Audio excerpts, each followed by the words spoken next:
Colombian President Juan Manuel Santos was sworn in for a second term on Thursday. He won re-election back in June. Santos has many challenges ahead. On the agenda remains his goal of bringing an end to more than 50 years of armed conflict by reaching an agreement with the guerrilla group known as FARC.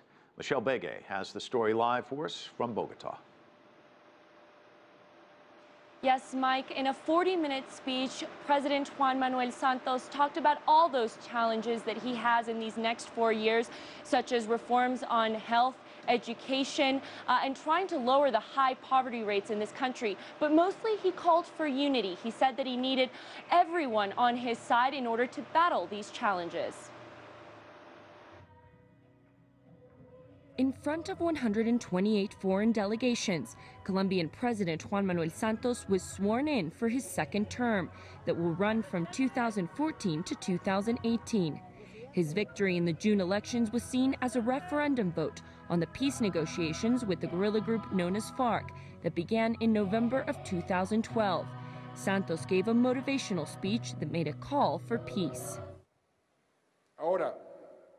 One thing is the end of the conflict, and another is a construction of peace, which is what we have to do in all the regions of Colombia. Many are optimistic about the signing of a peace agreement in the next 4 years, and even more so about the effects this will have on the economy.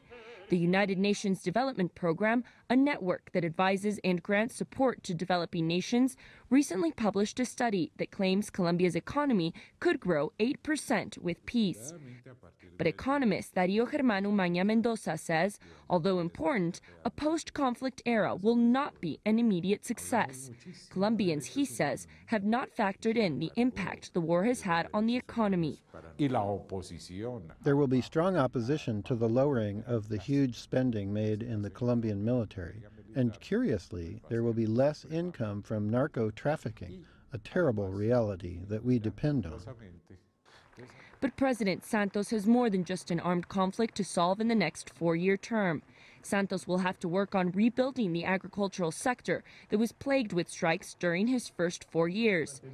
Fiscal reform is also on the list, and economists continue to warn against an economy dependent on commodities. Mr. Umaña says even foreign investment is not what it used to be.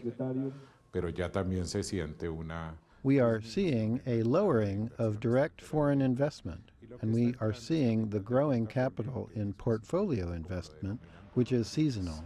Noticeably absent from the event was former President Álvaro Uribe Vélez, who is a fierce critic of the peace talks. He was recently sworn in as a senator of the new Colombian Congress, and there he's expected to lead a fierce opposition to Santos from this new legislative position in these next 4 years. Back to you. Michelle Begay, live for us in Bogota. Thank you. For more now.